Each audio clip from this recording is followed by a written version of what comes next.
വിഷയം ഞങ്ങളുടെ അല്ല, അവരാലോചിക്കോ ഇല്ലയോ എന്നുള്ള അവരാണ് പറയേണ്ടത്. ഞങ്ങളുടെ പാർട്ടിയുടെ മുമ്പിൽ അങ്ങനെ ഒരു വിഷയം ഞങ്ങൾ ചർച്ച ചെയ്യുകയോ ആലോചിക്കുകയോ ചെയ്തിട്ടില്ല. ഇല്ല, അവരാലോചിക്കുന്നു. അവർ ചർച്ചയ്ക്ക് വന്നാൽ അല്ല, അതൊരു ഹൈപ്പോത്തറ്റിക്കൽ സാങ്കല്പികമായ ചോദ്യമാണല്ലോ. മറുപടി കിട്ടില്ല. രാജു, അതിനുള്ള ചർച്ചകൾ അവിടെ നടക്കുന്നു. ജോസഫ് വിഭാഗം അതിനുള്ള ശ്രമങ്ങൾ തുടങ്ങിയാണ്. ഫ്രാൻസിസ് ജോർജുമായി സംസാരിക്കാനിരിക്കുന്നു, കൊണ്ടുവരാനിരിക്കുന്നു. അല്ല, ഞാൻ ചോദിക്കട്ടെ, അത് അവർക്ക് എന്ത് വേണമെങ്കിലും ചർച്ച ചെയ്യാം, ആലോചിക്കാം. ആ പാർട്ടികൾക്ക് സ്വാതന്ത്ര്യമുണ്ട്. പക്ഷേ ഞങ്ങളെ സംബന്ധിച്ച് അത്ര ഒരു സാങ്കല്പികമായ ചോദ്യത്തിന് ഒരു ഉത്തരം ഇപ്പോൾ പറയാൻ പറയില്ല എന്ന് സ്മൃതിക്ക് നല്ലപോലെ അറിയാമല്ലോ. ശ്രീ ജോർജ് പൊഴിവാറ, ഇപ്പോഴുണ്ടാകുന്ന സംഭവവികാസങ്ങളെ താങ്കൾ എങ്ങനെയാണ് കാണുന്നത്? ഇന്ന് പ്രധാനപ്പെട്ട നേതാക്കൾ വിജയ് കുര്യനായാലും വി എം സുധീരനായാലും വാർത്താ സമ്മേളനത്തിൽ ഉമ്മൻചാണ്ടിയെയാണ് ലക്ഷ്യമിടുന്നത്. ഉമ്മൻചാണ്ടിയാണ് ഈ ഗൂഢനീക്കത്തിന് പിന്നിലെന്നാണ് പറയുന്നത്. മുന്നണിയെ ശക്തിപ്പെടുത്താനല്ല, നേതാവിനെ വെട്ടാനുള്ള ശ്രമമാണ് നടത്തിയത് എന്ന നിലയ്ക്കാണ് പി ജെ കുര്യനും പറയുന്നത്. തന്നെ വെട്ടാനുള്ള ശ്രമമായിരുന്നു എന്ന നിലയ്ക്കാണ് പി ജെ കുര്യനും പറയുന്നത്. ഈ സംഭവവികാസങ്ങളെ താങ്കൾ എങ്ങനെ നോക്കിക്കാണുന്നു? തീർച്ചയായിട്ടും കോൺഗ്രസ് സമീപകാലത്ത് നേരിടുന്ന ഏറ്റവും വലിയ ഒരു ഉൾപാർട്ടി പ്രശ്നമാണ് ഇപ്പോൾ ഉണ്ടായിരിക്കുന്നത്.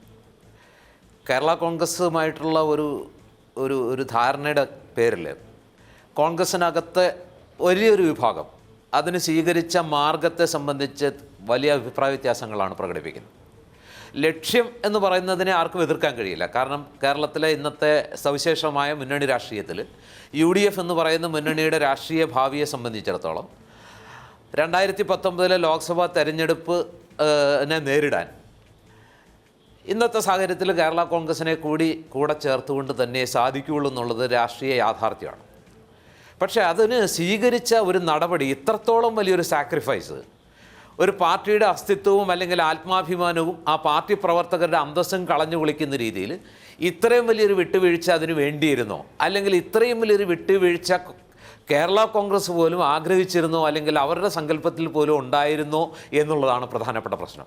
അപ്പോൾ സ്വാഭാവികമായിട്ടും ഇവിടെ ഉമ്മൻചാണ്ടിക്കും അതുപോലെ തന്നെ രമേശ് ചെന്നിത്തലയ്ക്കും MM ഹസനും എതിരെ ഉന്നയിക്കപ്പെടുന്ന ആരോപണം പാർട്ടി പ്രവർത്തകർ സ്വാഭാവികമായി ഉന്നയിക്കുന്ന ഒരു ആരോപണമാണ്.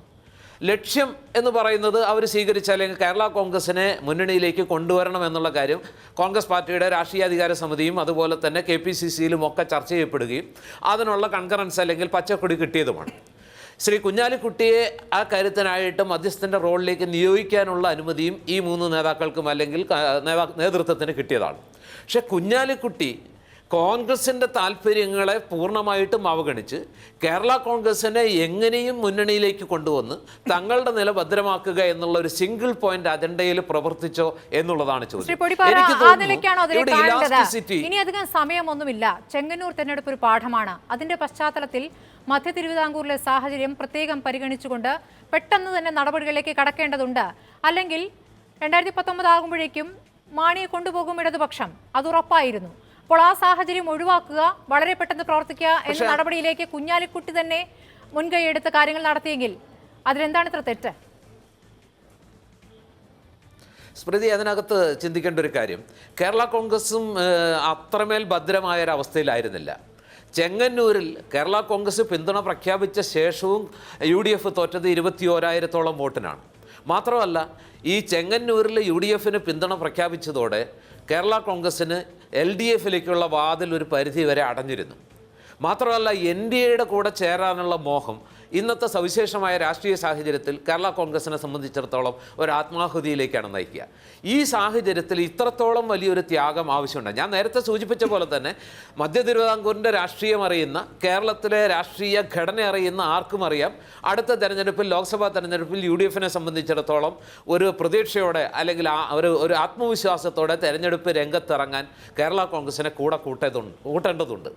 അതാർക്കും നിഷേധിക്കാൻ കഴിയാത്തൊരു വസ്തുതയാണ്. പക്ഷേ അതിനുപയോഗിച്ച ഈ മാർഗം, അല്ലെങ്കിൽ ഇതിന് ഇത്രത്തോളം പാർട്ടിയുടെ ആത്മാഭിമാനം പണയം വെക്കേണ്ടിയിരുന്നു, ഇത്രത്തോളം പാർട്ടി പ്രവർത്തകരെയും അതുപോലെ തന്നെ മുതിർന്ന നേതാക്കളെയും അവഗണിച്ചുകൊണ്ട് അവരുമായിട്ടൊരു ആലോചനയില്ലാതെ പരമനിഗൂഢത പാലിച്ചുകൊണ്ട് ഹൈക്കമാൻഡിനെ പോലും ഇത്രത്തോളം വലിയൊരു ട്രാപ്പിൽ അല്ലെങ്കിൽ ഇത്രത്തോളം തെറ്റിദ്ധരിപ്പിച്ചുകൊണ്ട് ഇങ്ങനെ വേണ്ടിയിരുന്നോ എന്നുള്ളതാണ്. ഗൂഢലക്ഷ്യങ്ങളുണ്ടോ? അദ്ദേഹത്തെ ആന്ധ്രയിലേക്ക് മാറ്റിയിരിക്കുകയാണ്. എനിക്ക് തോന്നുന്നില്ല. അങ്ങനെ ഉമ്മൻചാണ്ടിയെ സംബന്ധിച്ച് നമ്മൾ എന്തൊക്കെ പറയുമ്പോഴും ഒരു കാര്യം നമ്മൾ അംഗീകരിച്ചേ പറ്റൂ. മറ്റു പലർക്കുമില്ലാത്ത ഒരു രാഷ്ട്രീയ കാഴ്ചപ്പാട്, അല്ലെങ്കിൽ കേരളത്തിലെ കോൺഗ്രസ് രാഷ്ട്രീയത്തിൽ ആരെന്ത് നിഷേധിച്ചാലും ഇന്നും ഏറ്റവും കൂടുതൽ ജനങ്ങൾ അല്ലെങ്കിൽ പാർട്ടി പ്രവർത്തകർ അംഗീകരിക്കുകയും ആദരിക്കുകയും മനസ്സുകൊണ്ട് സ്വീകരിക്കുകയും ചെയ്യുന്ന രാഷ്ട്രീയ നേതാവ് ശ്രീ ഉമ്മൻചാണ്ടി തന്നെയാണ്. അതുകൊണ്ട് തന്നെ ഉമ്മൻചാണ്ടിയെ സംബന്ധിച്ചിടത്തോളം ഒരു സാധാരണ രാഷ്ട്രീയ പ്രവർത്തകന്, നമ്മളിപ്പോൾ ഇതിനകത്ത് വലിയ കോലാഹലമായിട്ട് അല്ലെങ്കിൽ എതിർപ്പുമായിട്ട് ഇറങ്ങുന്ന യുവ നേതാക്കളെക്കാൾ രാഷ്ട്രീയ അനുഭവ സമ്പത്ത് കൊണ്ട് കേരളത്തിലെ രാഷ്ട്രീയ യാഥാർത്ഥ്യങ്ങളും മുന്നണി യാഥാർത്ഥ്യങ്ങളും കൃത്യമായി മനസ്സിലാക്കുന്ന ഒരാളെന്നുള്ള നിലയ്ക്ക് അദ്ദേഹം കേരള കോൺഗ്രസിനെ ഈ സാഹചര്യത്തിൽ മുന്നണിയിലേക്ക് കൊണ്ടുവന്നത് ഒരു വ്യക്തിപരമായ അജണ്ടയുടെ പേരിൽ മാത്രമാണ് എന്ന് ചുരുക്കി കാണുന്നത് എനിക്ക് തോന്നുന്നില്ല. സുധീരനും ശ്രീ PJ കുര്യനും അങ്ങനെ ഒരു ആക്ഷേപം ഉന്നയിക്കുന്നത് കാര്യങ്ങളെ കുറച്ചുകൂടി ലളിതവൽക്കരിച്ച് വ്യക്തിപരമായ ഒരു സമരമുഖം തുറക്കാനാണോ എന്നെനിക്ക് സംശയമുണ്ട്. മറിച്ച് രാഷ്ട്രീയ യാഥാർത്ഥ്യം കണക്കിലെടുക്കുകയാണെങ്കിൽ കോൺഗ്രസിനെ സംബന്ധിച്ചിടത്തോളം വരാനിരിക്കുന്ന ലോക്സഭാ തെരഞ്ഞെടുപ്പ് ഒരു ഡു ഓർ ഡൈ ബാറ്റിലാണ്. അതിലുകൂടി പരാജയപ്പെട്ടാൽ ഒരു മുന്നണി എന്നുള്ള നിലയ്ക്ക് UDFൻ്റെ പ്രസക്തി തന്നെ നഷ്ടപ്പെട്ടേക്കാം. ഇപ്പം കേരള കോൺഗ്രസ് ആണ് ചാടിയത്. ഭാവിയിൽ ഒരുപക്ഷെ മുസ്ലിം ലീഗ് പോലും ഇങ്ങനെ മുങ്ങുന്ന UDF എന്ന കപ്പലിൽ നിൽക്കണോ എന്ന കാര്യം തീരുമാനിക്കാം. ഒരുപക്ഷെ ചിന്തിച്ചേക്കാം. പുനർവിചിന്തനത്തിന് അവരും തയ്യാറായേക്കാം. നമുക്കറിയാം കേരള കോൺഗ്രസിനും ലീഗിനും മുമ്പിൽ ഒരുപാട് അവസരങ്ങളുണ്ട്, സാധ്യതകളുണ്ട്. കോൺഗ്രസിന് മുന്നിൽ എന്താണ് അവസരങ്ങളുള്ളത്? ഈ മുന്നണി നിലനിൽക്കുക എന്നതൊഴിച്ച് കോൺഗ്രസിനെ സംബന്ധിച്ചിടത്തോളം രാഷ്ട്രീയമായിട്ട് കേരളത്തിൽ മറ്റൊരു സാധ്യതയില്ല. ഇടതുപക്ഷം ഒന്നിനൊന്ന് ശക്തിപ്പെടുകയും അവർ കൂടുതൽ പാർട്ടികളെ കൂടാരത്തിലെ അല്ലെങ്കിൽ ക്യാമ്പിലെത്തിച്ച് അവരുടെ രാഷ്ട്രീയ അടിത്തറ ഭദ്രമാക്കുകയും വികസിപ്പിക്കുകയും ചെയ്യുന്ന ഒരു കാലഘട്ടത്തിൽ UDF എന്ന മുന്നണിയെ ശക്തിപ്പെടുത്തുകയും അതിന്റെ രാഷ്ട്രീയ ഇതുവരെയുള്ള സാഹചര്യം. ശ്രീ ജ്യോതികുമാർ ചാമക്കര, ഇപ്പോഴത്തെ പ്രത്യേക സാഹചര്യം ശ്രീ പൊടിപാറയും ചൂണ്ടിക്കാണിക്കുന്നു. പക്ഷെ അപ്പോഴും വെറുതെ വരുമായിരുന്നു, വിളിച്ചാൽ വരുമായിരുന്ന ഒരു പാർട്ടിയെയാണ് 2 സ്ഥാനമാനം നൽകിക്കൊണ്ട് കോട്ടയത്തെ സീറ്റായാലും രാജ്യസഭാ സീറ്റായാലും നൽകുമെന്നുള്ള ഉറപ്പ് നൽകിക്കൊണ്ട് തിരിച്ചു വിളിച്ചിരിക്കുന്നത്. അപ്പോൾ അങ്ങനെ വരുമ്പോൾ കോൺഗ്രസിനെ കുറിച്ച് പറഞ്ഞിരിക്കുന്ന ആക്ഷേപങ്ങൾ, അതായത് മുന്നിൽ നിന്നും പിന്നിൽ നിന്നും കുത്തിയെന്നാണല്ലോ, ആ ആക്ഷേപം അവർ പിൻവലിച്ചോ എന്ന ചോദ്യം വരുന്നുണ്ട്. അതിനൊരു പരസ്യമായ മറുപടി നൽകിയ ശേഷം വേണ്ടിയിരുന്നില്ലേ അവരെ തിരികെ കൂട്ടാൻ? അങ്ങനെയല്ല. ഇപ്പോൾ 2 സ്ഥാനങ്ങൾ അങ്ങോട്ട് വെച്ച് നീട്ടി എന്നുള്ളതല്ലോ. ഇപ്പോൾ അവിടെ നിന്ന് MP ആയി ജയിച്ചത് UDFൻ്റെ സ്ഥാനാർത്ഥിയായിട്ടാണല്ലോ ശ്രീ ജോസ് കെ മാണി കോട്ടയത്ത് നിന്ന് MP ആയിരുന്നത്. അതുപോലെ തന്നെ പാർലമെൻറ്റിൽ രാജ്യസഭയിലേക്ക് അവർക്കും കോൺഗ്രസിനും ഓരോ സീറ്റുകളാണ് ഇപ്പോൾ ഒഴിവ് വന്നിട്ടുള്ളത്. 2 സീറ്റുകളാണ് ഉണ്ടായിരുന്നത്. ഒന്ന് കോൺഗ്രസിൻ്റെയും ഒന്ന് കേരള കോൺഗ്രസിൻ്റെയുമാണ്. അപ്പോൾ സ്വാഭാവികമായും മുന്നണിയിൽ ഉണ്ടായിരുന്നെങ്കിൽ മുന്നണിയോട് അടുത്ത് നിൽക്കുന്ന ഒരാളെന്ന നിലയിൽ സ്വാഭാവികമായും ഈക്വൽ റൈറ്റ് ആ സീറ്റിനെ സംബന്ധിച്ചുണ്ട്. അതുകൊണ്ട് കൂടിയാണ് മുന്നണിയിലേക്ക് മുന്നണി വിട്ടുപോയി എന്ന് പറയാമെന്നല്ലാതെ ഒരിക്കലും മുന്നണിക്ക് വിരുദ്ധമായി ഒരു നിലപാട് എടുത്തിട്ടില്ല എന്നുള്ളത് നമുക്ക് അറിയാവുന്ന കാര്യമാണ്. അപ്പോൾ തീർച്ചയായും മുന്നണിയിലേക്ക് വരുമ്പോൾ ഈ പറഞ്ഞ ശ്രീ പൊടിപ്പാറ പറഞ്ഞതുപോലെ ഞങ്ങളുടെ ടാർഗറ്റ് 2019 പാർലമെൻറ്റ് തെരഞ്ഞെടുപ്പ് തന്നെയാണ്. അപ്പോൾ അത് കർണാടകത്തിൽ നിങ്ങൾ കണ്ടല്ലോ. കർണാടകത്തിൽ കോൺഗ്രസ് ഭരണപക്ഷത്തായിരുന്നു. കോൺഗ്രസ് 2ാമത്തെ ഒറ്റ കക്ഷിയായുള്ളൂ. എന്നിട്ട് പോലും 3ാമത്തെ കക്ഷിക്ക് അവിടെ മുഖ്യമന്ത്രി സ്ഥാനം കൊടുത്തുകൊണ്ട് തന്നെ അവിടെ ഒരു കോംപ്രമൈസിന് കോൺഗ്രസ് തയ്യാറായ ദേശീയ തലത്തിൽ കോൺഗ്രസ് 2019 എത്ര ഗൗരവത്തോടെ കാണുന്നു എന്നതിൻ്റെ ഉദാഹരണമായിട്ടാണ് അവിടെ കാണേണ്ടത്. അപ്പോൾ അവിടെ ഉണ്ടാകാത്ത വിവാദമാണല്ലോ ഇപ്പോൾ ഇവിടെ ഉണ്ടായിരിക്കുന്നത്. സ്വാഭാവികമായും BJP പ്രതിരോധിക്കാൻ അല്ല, അത് ഞാൻ പറഞ്ഞല്ലോ, അത് വിരുദ്ധ അഭിപ്രായങ്ങൾ വന്നിട്ടുണ്ട്. സ്മൃതി, ഇത്തരം കാര്യങ്ങൾ വിരുദ്ധമായ അഭിപ്രായങ്ങൾ വരിക സ്വാഭാവികമാണ്. അതിനെ സംബന്ധിച്ച് പരസ്പരം ബോധ്യപ്പെടുത്തേണ്ടതുണ്ട്. അതിനാണ് ഞാൻ പറഞ്ഞത് പാർട്ടി ഫോറത്തിൽ ഞങ്ങൾ ചർച്ച ചെയ്യുകയും ബോധ്യപ്പെടുത്തുകയും ചെയ്യും. അതിലാരോ ബോധ്യപ്പെടുന്നതെന്ന് വെച്ചാൽ അത് വ്യക്തമാവുമല്ലോ. അത് കഴിയുമ്പോൾ പാർട്ടിയുടെ തീരുമാനം സ്വാഭാവികമായും കൺസോൾട്ടേറ്റ് ചെയ്ത് പുറത്ത് വരുമല്ലോ. അത് വരട്ടെ. അപ്പോൾ അതുകൊണ്ടാണ് പാർട്ടി നേതൃത്വം അങ്ങനെ എടുത്തതെന്നാണ് പാർട്ടി നേതൃത്വം വിശദീകരിച്ചിട്ടുള്ളത്. അത് ശരിയുമാണ്. തീർച്ചയായും 2019 പാർലമെൻറ്റ് തെരഞ്ഞെടുപ്പ് എന്ന ആ ഒരു ടാർഗറ്റിലേക്ക് നീങ്ങുമ്പോൾ ഇത്തരത്തിൽ മുന്നണി ശക്തിപ്പെടുത്തേണ്ടതിൻ്റെ മുന്നണി ശക്തിപ്പെടും. 2019 ലോക്സഭാ തെരഞ്ഞെടുപ്പിൽ കോട്ടയത്ത് എന്തായിരിക്കും സാഹചര്യം? എന്ത് പരസ്പര വിശ്വാസമാണ് അവിടെ കേരള കോൺഗ്രസ്? അതിനെക്കുറിച്ചൊന്നും സ്മൃതിക്ക് ആശങ്ക വേണ്ട. 2019 നടക്കട്ടെ, പാർലമെൻറ്റ് തെരഞ്ഞെടുപ്പ് നടക്കട്ടെ, റിസൾട്ട് വരട്ടെ. പിന്നെ ഈ പറഞ്ഞവരെ കുറിച്ചൊക്കെ ശ്രീ പിന്നെ അല്ല, ഇപ്പോൾ നമ്മളോടൊപ്പം ചർച്ചയിൽ തന്നെ നമ്മുടെ MLA കുറേ കാര്യങ്ങൾ പറഞ്ഞു. അദ്ദേഹം പിന്നെ കേരള കോൺഗ്രസിനോട് അദ്ദേഹത്തിനുള്ള ആറ്റിറ്റ്യൂഡ്, മാണി ഗ്രൂപ്പിനോടുള്ള അദ്ദേഹത്തിൻ്റെ ആറ്റിറ്റ്യൂഡ് നമുക്ക് എല്ലാവർക്കും നേരിട്ട് അറിയാവുന്നതാണ്. ശ്രീ മാണി സാറിനോടും അദ്ദേഹത്തിൻ്റെ മകനോടുമുള്ള ആറ്റിറ്റ്യൂഡ് വളരെ വ്യക്തമായിട്ട് അറിയാം. ശ്രീ ഉമ്മൻചാണ്ടി സാറിനെയൊക്കെ എതിരെയൊക്കെ ഇങ്ങനെ പറയുമ്പോൾ എന്തെങ്കിലും രേഖകളുടെയോ എന്തെങ്കിലും തെളിവുകളുടെ അടിസ്ഥാനത്തിലാണോ അദ്ദേഹം കോടികൾ പിന്നെ കൈമാറ്റം ചെയ്തു, പാർട്ടി കിട്ടിയിട്ടാണ് സീറ്റ് കൊടുക്കുന്നത്? അല്ല, അങ്ങ് വാക്കാൽ പറഞ്ഞാൽ പോരല്ലോ സാർ, അങ്ങൊന്ന് തെളിയിക്കൂ. എന്ത് തെളിവാണ് അങ്ങ് പറയുന്നത്? അങ്ങ് ഡൽഹി, ഞാൻ ചോദിക്കട്ടെ, കേരള കോൺഗ്രസിൻ്റെ മാണി സാർ കൊടുക്കുന്ന മാണി സാർ കൊടുക്കുന്ന നക്കാപ്പിച്ചുകൊണ്ട് ഈ ഇന്ത്യൻ നാഷണൽ കോൺഗ്രസ് പോലൊരു പാർട്ടി ദേശീയ തലത്തിൽ പ്രവർത്തിക്കാൻ പോകുന്നു എന്നൊക്കെ പറയുന്നത് വിഡ്ഢിത്തരം എന്നല്ലാതെ എന്താ പറയുക. അത് അപ്പോൾ ഞാൻ അതിലേക്കൊന്നും കടക്കുന്നില്ല. കാരണം കേരള കോൺഗ്രസിനെ സംബന്ധിച്ച് മറുപടി പറയേണ്ടത് കേരള കോൺഗ്രസിന്റെ പ്രതികളാണ്, അവരില്ലാത്തതുകൊണ്ട് ഞാൻ അതിലേക്ക് കടക്കുന്നില്ല. അങ്ങനെപ്പോലെ ചർച്ചയ്ക്ക് വരരുതെന്ന് മാണി തന്നെ നിർദ്ദേശം നൽകിയതാണ്. ഞങ്ങളായിട്ടൊരു പ്രശ്നത്തിനില്ല എന്നാണ് കേരള കോൺഗ്രസ് പറയുന്നത്. അതിനെക്കുറിച്ച് എനിക്കറിയില്ല, അതിനെക്കുറിച്ച് എനിക്കറിയില്ല. പക്ഷേ ഞാൻ പറഞ്ഞത് കേരള കോൺഗ്രസിന്റെ പ്രതിയാണ് കേരള കോൺഗ്രസിനെ സംബന്ധിച്ച വിഷയങ്ങൾക്ക് മറുപടി പറയേണ്ടത്. പിന്നെ കേരളത്തിലെ ജനാധിപത്യത്തിൽ ഒരു MLA എങ്കിലും എല്ലാത്തിനും ആദർശധീരനായി ഉണ്ട് എന്നുള്ള കാര്യത്തിൽ എനിക്ക് അഭിമാനമുണ്ട്. ശ്രീ എന്താ പറയുക, നമ്മുടെ MLA ചർച്ചയിൽ പങ്കെടുക്കുന്നുണ്ട്, അദ്ദേഹമെങ്കിലും ഉണ്ടല്ലോ. അദ്ദേഹം AK ആന്റണി, ഉമ്മൻചാണ്ടിയെ പോലും ഇത്ര താറടിക്കുന്ന രീതിയിൽ സംസാരിക്കുന്നത് ഏതായാലും ഭൂഷണമല്ല എന്ന് മാത്രമേ ഈ അവസരത്തിൽ എനിക്ക് അതിനെക്കുറിച്ച് പറയുവാനുള്ളൂ. ശ്രീ ആന്റണി രാജു പറഞ്ഞത് ആന്റണി രാജുവിൻ്റെ അഭിപ്രായമാണോ ശ്രീ ഫ്രാൻസിസ് ജോർജിൻ്റെ അഭിപ്രായം എന്ന് അറിയേണ്ടതുണ്ട്. ജനാധിപത്യ കേരള കോൺഗ്രസിനെ സംബന്ധിച്ച് ജനാധിപത്യ കേരള കോൺഗ്രസ് അല്ല, ഞാനെന്ന് അങ്ങ് അസ്വസ്ഥനായി ഞാനെന്ന് പറയുന്നത് ഞാൻ സംസാരിക്കുമ്പോൾ അല്ല ആയിക്കോട്ടെ, അതായിക്കോട്ടെ, അല്ലെങ്കിൽ പറയട്ടെ. നിങ്ങൾക്ക് നിങ്ങൾ സംസാരിക്കാൻ പറയുന്നേ, പറയൂ. ഞാൻ എന്റെ അഭിപ്രായം പറയുന്നത് അങ്ങ് കേരള ജനാധിപത്യ കേരള കോൺഗ്രസിലെ ഒരു എടുക്കാച്ചരക്കാണ്. അങ്ങയെ സംബന്ധിച്ച് അങ്ങയുടെ അഭിപ്രായമല്ല ഫ്രാൻസിസ് ജോർജ്. കോൺഗ്രസിലെ എന്തെങ്കിലും ഒരു മെമ്പർഷിപ്പ് ഉണ്ടോ? ഞാൻ KPCയുടെ സെക്രട്ടറിയാണ്.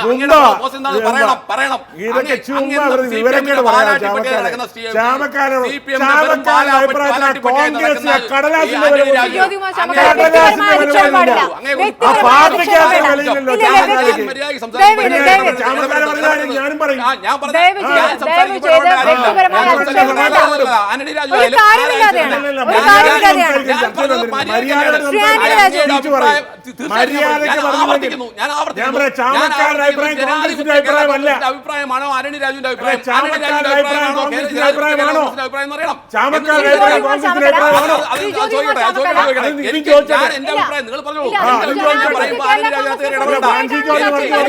സമയത്ത് ആന്റണി രാജു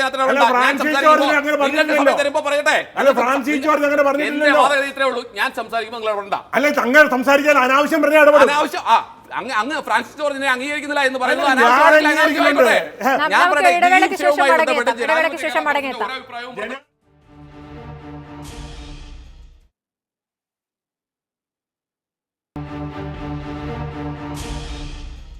വീണ്ടും ചർച്ചയിൽ പങ്കെടുക്കുന്ന എല്ലാ അതിഥികളോടും ഒരു അപേക്ഷ, വ്യക്തിപരമായ അധിക്ഷേപങ്ങളിലേക്ക് ദയവ് ചെയ്ത് ചർച്ചയിൽ കൊണ്ടുപോകരുത് എന്നുള്ള അപേക്ഷ മുന്നോട്ട് വയ്ക്കുകയാണ്. കുറച്ച് നേരമായി ബഹളം തന്നെയായിരുന്നു. കൃത്യമായ കാര്യങ്ങൾക്ക് മറുപടി പറയുക എന്ന നിലയ്ക്ക് വേണം പോകാൻ. ശ്രീ PC ജോർജ്, താങ്കൾ നേരത്തെ പറഞ്ഞ വാദത്തിന് എന്ത് തെളിവാണ്? താങ്കളുടെ കയ്യിൽ തെളിവുണ്ട് എന്ന് പറയുന്നു. കോൺഗ്രസിനെ പോലുള്ള ഒരു വലിയ പാർട്ടിക്ക് കേരള കോൺഗ്രസിലെ പണം വേണ്ട എന്ന് ശ്രീ ജ്യോതികുമാർ ചാമക്കാല വ്യക്തമായി പറയുന്നു. ഒരു ആക്ഷേപം ഉന്നയിക്കുമ്പോൾ അതിനൊരു തെളിവ് മുന്നോട്ട് വെക്കേണ്ടതുണ്ട്. എന്താണ് താങ്കളുടെ തെളിവ്? സ്മൃതിയോട് പറയാം. കൊച്ച് എത്ര വയസ്സുണ്ട്? ഞാൻ 27ാമത്തെ വയസ്സ് MLA ആയ ആൾ, അറിയാമോ? ഇത് 2018, ഇപ്പോഴും MLA ആണ്. മനസ്സിലായോ? കേരളത്തിലെ രാജ്യത്തുള്ള മുഴുവൻ രാഷ്ട്രീയ പാർട്ടി എതിർത്ത് ഒറ്റയ്ക്ക് 28,000 വോട്ടിന് ജയിച്ച MLA ആയ ആളാണ് ഞാൻ. മനസ്സിലായോ? കേട്ടിട്ടില്ലാത്ത ആരെങ്കിലും കൊണ്ടുവന്ന് കോൺഗ്രസ് ആണെന്നും പറഞ്ഞ് അവർ പറയുന്നത് മുഴുവൻ കേൾക്കാൻ വേണ്ടി എന്നെ പിടിച്ചിരുത്തിയിരിക്കുക. മാതൃഭൂമി ചാനലിനോട് ഇതിന് മര്യാദയുണ്ട്, അതുകൊണ്ട് ഞാൻ മിണ്ടാതിരിക്കുക. അല്ലാതെ ഇതും കേട്ടോണ്ടിരിക്കുന്നതല്ലേ. എന്നെ പഠിപ്പിക്കാനൊന്നും നിങ്ങൾ നോക്കരുത്. സ്മൃതി പഠിച്ചോണം. മോടെ പ്രായമുണ്ട് എൻ്റെ MLA പണിക്ക്. മനസ്സിലായില്ലേ? എത്ര നേരമായി ഞാനിവിടെ കുത്തിയിരിക്കുന്നു. ഈ മാതൃഭൂമി ചാനലിനോടും എൻ്റെ ഉടമസ്ഥനോടും എന്നെ വിളിച്ച് ഇതിൻ്റെ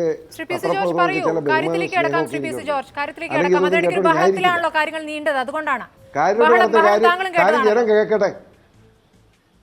വർത്താനം കേട്ടാ ഞാൻ ബഹളത്തൊന്നും കൂടിയില്ല. ഞാൻ അങ്ങനെ ബഹളം വെക്കുന്നതല്ല.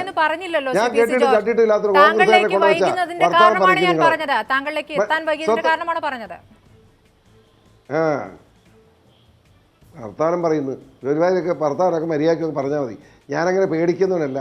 ഏതൊക്കെ ചാനലിൻ്റെയും പുറകെ പോകല, ഒരു പത്രക്കാരൻ്റെ പുറകെ നടക്കുന്നതല്ലേ.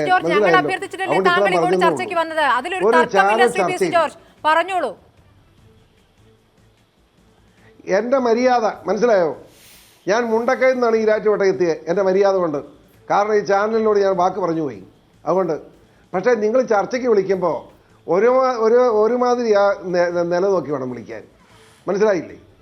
അത് ആന്റണി രാജു ചൂടാകാൻ കാരണം ഞാൻ കണ്ടിട്ടും കേട്ടിട്ടും ഇല്ലാത്ത ഒരാളാണ് കോൺഗ്രസിനായിട്ട് ഇവിടെ സംസാരിക്കുന്നത്. ശ്രീ പി. സി. ഞാനത് ജോർജ് കേട്ട് അങ്ങനെയൊന്നും പഠിക്കണം. പറയരുത്. അങ്ങനെയൊന്നും പറയരുത്. ജ്യോതി- ഏ, ഇല്ല, ഇല്ല, ഇല്ല, കേൾക്കുന്നില്ല. ദയവ് ചെയ്ത് ജ്യോതി- ഞാൻ ജ്യോതി- പറയാം. ജ്യോതി- ഞാൻ പറയാം. ഞാൻ പറയാം. ഞാൻ പറയാം. ശ്രീ ജ്യോതികുമാർ ചാമക്കാല, ശ്രീ ജ്യോതികുമാർ ചാമക്കാല ഒച്ചിടരുത്. ദയവ് ചെയ്ത് ഞാൻ കൈ കൂപ്പിയാണ്. ദയവ് ചെയ്ത് Shri P. C. George, Jyothikumar Chamakkala കുറച്ചു കാലമായി ചർച്ചകളിൽ പങ്കെടുത്തു. താങ്കൾ പറഞ്ഞ പോലെ താങ്കൾ കുറച്ചു കാലമായി ചർച്ചകളിലൊന്നും വരാത്തതുകൊണ്ട് താങ്കൾ കാണാത്തായിരിക്കും. അദ്ദേഹം കോൺഗ്രസിന്റെ പ്രധാനപ്പെട്ട നേതാവ് തന്നെയാണ്. അദ്ദേഹം കൃത്യമായി കോൺഗ്രസ് നിലപാട് വിശദീകരിക്കാൻ തന്നെയാണ് ചർച്ചകളിൽ വരാറ്. അങ്ങനെ വ്യക്തിപരമായ അധിക്ഷേപത്തിലേക്ക് പോകേണ്ടതില്ല. നമുക്ക് ആ തെളിവ് എന്താണെന്ന് പറയാം ശ്രീ പി. സി. ജോർജ്. ഞാൻ ആ തർക്കത്തിനൊന്നും ഇല്ല. മനസ്സിലായോ? എനിക്ക് എൻ്റെ അഭിപ്രായം പറയാനുള്ള സ്വാതന്ത്ര്യമുണ്ട്. ആ സ്വാതന്ത്ര്യത്തിൽ എനിക്ക് ചർച്ച പങ്കെടുക്കണം നിർബന്ധമില്ല. എന്നെ ചർച്ച പങ്കെടുപ്പിക്കാമെന്ന് അങ്ങോട്ട് വന്ന് ഞാൻ ചോദിച്ചോ? ഇല്ലല്ലോ. എനിക്ക് ബോധ്യമുള്ള കാര്യം ഞാൻ പറയും. സൗകര്യമുണ്ടെ കേട്ടാൽ മതി. ഇല്ല ഞാൻ കട്ട് ചെയ്തേക്കണം. പറയാൻ മനസ്സിലായോ?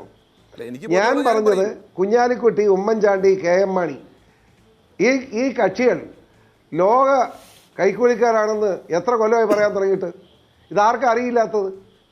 KM മാണിയെപ്പറ്റിയും കുഞ്ഞാലിക്കുട്ടിയെപ്പറ്റിയും ഉമ്മൻചാണ്ടി ഈ 3 പേരും ചേർന്നുകൊണ്ട് നടത്തുന്ന കഴിഞ്ഞ ഭരണം 5 കൊല്ലത്തെ ഭരണകാലം ആ ഭരണം തുടങ്ങി 1.5 കൊല്ലം കഴിഞ്ഞപ്പോൾ ഞാൻ പരസ്യമായിട്ട് പറഞ്ഞതാണ്. ഇത് ഇപ്പം പറയുന്നതല്ല. മനസ്സിലായോ? ഇത് ഇപ്പോൾ ഞാനൊരു കാര്യം പറയാൻ തുടങ്ങി ഉടനെ പറഞ്ഞു സ്മൃതി പറഞ്ഞു അതിലേക്ക് പോകരുതെന്ന്. ഈ കക്കുന്നതിൻ്റെ കണക്ക് പറയാനാണ് ഞാൻ തുടങ്ങിയത്. മനസ്സിലായോ? നിങ്ങൾക്കറിയില്ല പറയാം. 2014 ഏപ്രിൽ 28 എൻ്റെ ഡയറി ഉണ്ട് ഇവിടെ, എടുത്ത് നോക്കിയോ. ഞാൻ ഇരിക്കുന്ന ഏത് TV വിയിലാന്ന് പറഞ്ഞിട്ടുണ്ട്. ഞാൻ നിങ്ങൾ നോക്കിയാൽ മതി. വളരെ വ്യക്തമായിട്ട് നോക്കാം. മനസ്സിലായില്ലേ? അവിടെ വെച്ച് 1 കോടി രൂപ മാണിക്ക് കൊടുത്തിട്ട് കണക്ക് എന്നോട് പറഞ്ഞു. ഞാൻ KM മാണിയോട് വന്ന് ചോദിച്ചു പിറ്റേ ദിവസം. ഞാൻ മാണി ഒന്നാമെന്ന്.